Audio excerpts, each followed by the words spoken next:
দাওয়াত কবুল করতেছে না। আল্লাহ রাসূলের মনটা বড় বিষাক্ত হয়ে গেছে। আল্লাহ রাসূল এই পরিস্থিতি আর মেনে নিতে পারতেছেন না।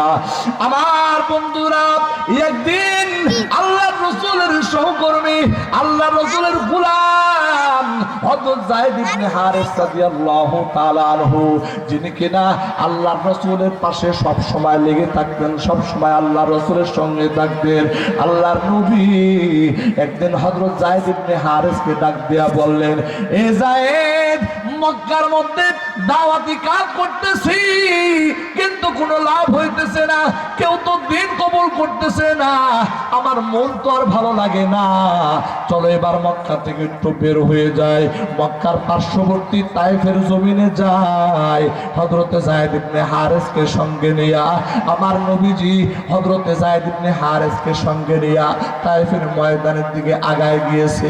তায়েফের ময়দানে বড় বড় তিনজন নেতা আছে। আল্লাহ রাসূল সর্বপ্রথম তাদেরকে টার্গেট করে কালেমার দাওয়াত নিয়ে তাদের কাছে গেলেন।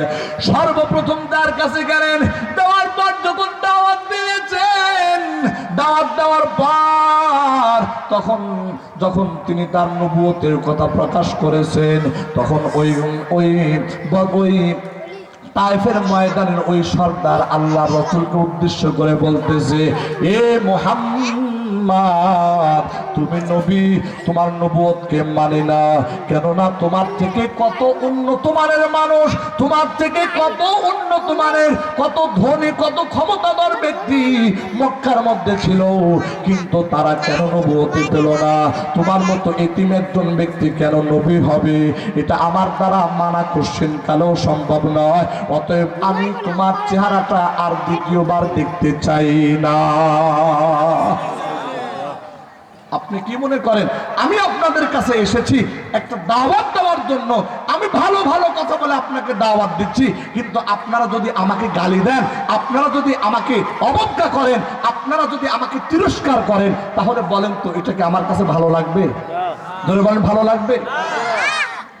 আমার পারের ভাইরা, আমার বন্ধুরা, আমার আপনার নবী, বিশ্ব নবী জনাবে মুহাম্মদুর রাসূলুল্লাহ সাল্লাল্লাহু আলাইহি সাল্লাম প্রথম একজন নেতাকে দাওয়াত দিলেন, তিনি এই কথা শোনায় দিলেন। আল্লাহ রাসূল মনটা আরো ভারাক্রান্ত হয়ে গেছে, কিন্তু না, দাওয়াতের কাজ তিনি বন্ধ করলেন না।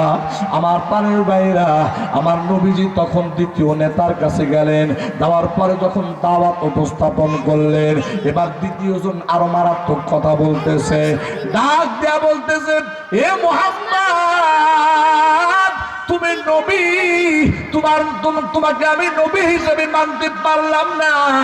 কারণ কি? কারণ হলো এই মক্কা নগরীতে তোমার থেকে আরো অনেক মানুষ আছে, যেই মানুষগুলো তোমার থেকে আরো ভালো, যেই মানুষগুলো আরো শিক্ষিত, কিন্তু ওই মানুষগুলো নবুয়তি পেল না, আর তোমাকে নবুয়তি দেওয়া হলো, এজন্য আমি তোমাকে মানতে পারলাম না। এরপরে তৃতীয় নেতার কাছে গিয়েছে, তৃতীয় নেতা বলতেছে, আমি তোমাকে মানবো না, আবার তোমাকে অ্যাভয়েডও করবো না, কারণ তুমি যদি সত্য নবী হও তাহলে তো তোমার নবুয়তের মাধ্যমে আমাকে শায়েস্তা করবা, আর যদি তুমি মিথ্যাবাদী নবী হও তাহলে তো তোমার সঙ্গে আমার কথা বলা একেবারে নিষ্প্রয়োজন। আমার বাড়ির ভাইরা, আমার বন্ধুরা, এই টাইপের বড় বড় নেতাদের কাছে পয়গম্বর যখন দাওয়াত নিয়ে গেছে, তখন তায়েফের বড় বড় নেতারা আল্লাহর রাসূলকে আঘাত করেছে, কথার আঘাত করেছে। এই কথার আঘাতেই কিন্তু শেষ হয় নাই। এই নেতৃস্থানীয় লোকের আল্লাহর রাসূলের পিছনে কিছু মাতাল ছেলের যুবক পোলাপান্ডে লাগায়া দিছে, কিছু পোলাপান্ডে লাগায়া দিছে। আমার নবীর উদ্দেশ্যে তারা এরকম নানান রকমের ব্যঙ্গাত্মক কথা বলতেছে। শুধু তাই নয়, তায়েফের জমিনে ওই কলঙ্কিত ঘটনাটা ঘটে গেছে। আমার নবীজি হাঁটতেছে আর পিছন থেকে বাচ্চারা আমার নবীজিকে উদ্দেশ্য করে এরকম কঙ্কর নিক্ষেপ করতেছে, পাথর নিক্ষেপ করতেছে, এত জোরে জোরে পাথর নিক্ষেপ করতেছে, যেই জায়গার মধ্যে পাথর লাগতেছে ওই জায়গা একেবারে ক্ষত বিক্ষত হয়ে যাইতেছে। আমার নবীর দেহ মুবারকটা রক্তাক্ত হয়ে গেছে। হযরত যায়েদ ইবনে হারেস হারিস একবার ডান দিকে আসে আল্লাহর রাসূল, ডান দিক থেকে যখন যেন আল্লাহর রাসূলের গায়ে কোনো পাথরের আঘাত না লাগে, আবার যখন ডান দিকে যায় তখন আবার বাম দিক থেকে পাথর মারতে আরম্ভ করে, আবার বাম দিকে গিয়ে দাঁড়ায়, আবার সামনে গিয়ে দাঁড়ায়, আবার পিছনে গিয়ে দাঁড়ায়। কিন্তু যায়েদ ইবনে হারিসের পক্ষে একা আল্লাহর রাসূলকে ট্যাকেল দেওয়া সম্ভব নয়। ওরে বন্ধু, আমার নবীজি এমন একটা পরিস্থিতিতে পড়ে গেছে, আমার নবীজি এমন একটা সংকটময় পরিস্থিতিতে পড়ে গেছে, তার গোটা দেহটা একেবারে রক্তাক্ত হয়ে গেছে, এখনই জমিনের মধ্যে লুটায়া পড়বে। আল্লাহর রাসূল সাল্লাল্লাহু আলাইহি ওয়াসাল্লাম তার পায়ের মধ্যে পাথর দিয়ে আঘাত করা হলো, আল্লাহর রাসূল জমিনের মধ্যে লুটায়া পড়েছে। এবার যেন আসমানের মালিক আর বরদাস্ত করতে পারে না, হযরত জিবরিল আমিনকে পাঠিয়ে দিয়েছে। হযরত জিবরিল আমিন এসে বলতেছে, ও মুহাম্মদ, আমি এমন একজন ফেরেশতা নিয়ে এসেছি যার কাছে আসমানের দায়িত্ব, যার কাছে বৃষ্টির দায়িত্ব, যার কাছে এই জমিনের দায়িত্ব। আপনি শুধু একটা বার ইশারা করে বলুন, তাহলে এই তায়েফবাসীরে একেবারে জমিনটা উল্টায়া পাথর চাপা দিয়া একেবারে জমিনের সঙ্গে তাদেরকে চিরতরে মিশায়া ফেলব। আমার পানের ভাইরা, আল্লাহর রাসূলকে যখন জিবরিল আমিন এই কথা বলতেছেন, আমার নবী দয়ার নবী রাহমাতাল লিল আলামিন ওই মুহূর্তে তার দেহ মুবারক থেকে রক্ত টপ টপ টপ টপ করে পড়তেছে, দেহ ক্ষত বিক্ষত হয়ে গেছে। যারা আমার নবীকে তিরস্কার করতেছে, পাথর মারতেছে, তাদের প্রতি কত রকমের অবজ্ঞা আসার কথা, কি পরিমাণ জেদ আসার কথা। কিন্তু রে বন্ধু, আমার নবীজি আর কোনোভাবে এইরকম ভাবে আর কোনো কষ্ট বরদাস্ত করতে পারলেন না। এরপরেও আল্লাহ পাকের দরবারে দুইটা হাত উঠায়া বলতেছে, আয় আল্লাহ, যদি এই লোকগুলিরে পাথর মেরে এই লোকগুলিকে যদি পাহাড়ের চাপার মধ্যে ফেলাইয়া জমিন উল্টা ফেলাইয়া এই লোকগুলিকে যদি মেরে ফেলা হয় গো আল্লাহ, তাহলে আমি কাদের কাছে কালিমার দাওয়াত নিয়ে যাব আল্লাহ? আমি কাদের কাছে কালেমার দাওয়াত নিয়ে যাব আল্লাহ? এরা তো আমাকে বুঝতে পারে নাই, আমাকে চিনতে পারে নাই, হয়তোবা এরা ঈমান আনবে না, কিন্তু আমি আশাবাদী এদের পরবর্তী প্রজন্ম যারা আমার দাওয়াত কবুল করে তারা মুসলমান হয়ে যাবে। আল্লাহ, তুমি এদেরকে শাস্তি দিও না, শাস্তি দিও না। একটু জোরে জোরে আওয়াজ দেয়া বলেন সুবহানাল্লাহ। আমার প্রাণের ভাইরা, আমার বন্ধুরা, আমার নবীজি এইরকম ভাবে দ্বীন ও ইসলামকে জিন্দা করার জন্য, এই জমিনের মধ্যে দ্বীন ও ইসলামকে প্রতিষ্ঠিত করার জন্য আমার নবীজি এত কষ্ট করেছেন, সাবাত মাইন্ডে এত কষ্ট করেছেন। ওরে বন্ধু, আজকে যেমন আমি আর আপনি বাপ দাদা সূত্রে মুসলমান, কিন্তু মনে রাখবেন রে বন্ধু, এই ইসলাম কিন্তু আমাদের তরে একেবারে সহজে আসে নাই। এই ইসলাম কিন্তু রক্তের বিনিময়ে আমাদের কাছে এসেছে। একটু জোরে জোরে আওয়াজ দিয়ে বলেন কথা ঠিক কিনা? ভাইরা আমার, বন্ধুরা আমার, এই জন্য জমিনের মধ্যে আমার আল্লাহর দ্বীনকে কায়েম করার জন্য মাদ্রাসা দরকার। যদি মাদ্রাসার মধ্যে কোরআনের শিক্ষা দেওয়া না হয়, যদি মাদ্রাসার মধ্যে হাদিসের শিক্ষা দেওয়া না হয়, যদি মাদ্রাসায় আলেম তৈরি না হয়, তাহলে এই দ্বীন ও ইসলাম এটা যে একটা সত্য ধর্ম, এই কথাগুলো আমাদেরকে কে বলে বলে শোনাবে, কে ওয়াজ করে করে শোনাবে, কে হাদিস শোনাবে, কে কোরআন শোনাবে, আর কেউ কাউকে খুঁজে পাওয়া যাবে না।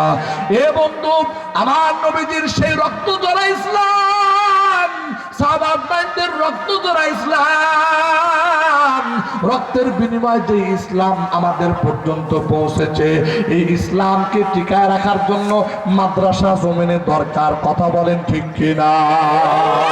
এই জমিনে মাদ্রাসা থাকা দরকার। মাদ্রাসা যদি টিকে যায় তাহলে ইসলাম টিকবে, আর মাদ্রাসা যদি ধ্বংস হয়ে যায় ইসলামও ধ্বংস হয়ে যাবে।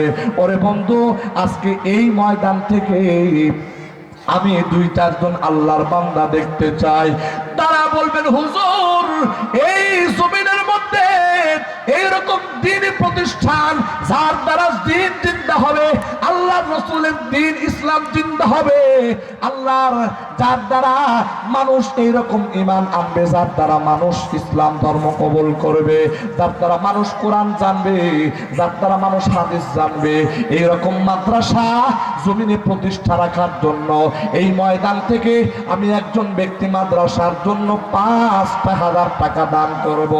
আল্লাহর একজন বান্দা একটু দাঁড়ায় বলেন হুজুর মাশাআল্লাহ। ভাই একটু দাঁড়ান দাঁড়ান দাঁড়ান দাঁড়ান। নারে তাকবীর। নাম কি ভাইয়ের নাম কি? মোহাম্মদ রুবেল ভাই। কত কত? 10। মাশাআল্লাহ, আমি চেয়েছিলাম 5,000 টাকা। আমার ভাই মোহাম্মদ রুবেল হোসেন ভাই 10,000 টাকা। বলেন মারহাবা। নারে তাকবীর। আমার ভাই রুবেল হোসেনের 10,000 টাকা দান তুমি কবুল করে নাও, জোরে বলেন আমিন। আল্লাহ জানে মানে বরকত দিয়ে দাও আল্লাহ। আয় আল্লাহ, আমার ভাই যে নিয়তে দান করেছে আল্লাহ তার নেক নিয়তগুলি তুমি পুরা করে দাও। আল্লাহ তার কামাই রোজগারের মধ্যে তুমি খায়ের ও বরকত বাড়ায় দাও। একটু জবান খুলে জোরে আওয়াজ দিয়ে বলেন আমিন। মাশাআল্লাহ মাশাআল্লাহ মাশাআল্লাহ। একজন ভাই আমার সন্তানের মাদ্রাসা দিয়েছে, আল্লাহ যেন কবুল করে। মাশাআল্লাহ, আমার ভাই তার সন্তানকে মাদ্রাসায় পড়ায়, মাদ্রাসায় সন্তানও দিয়েছে।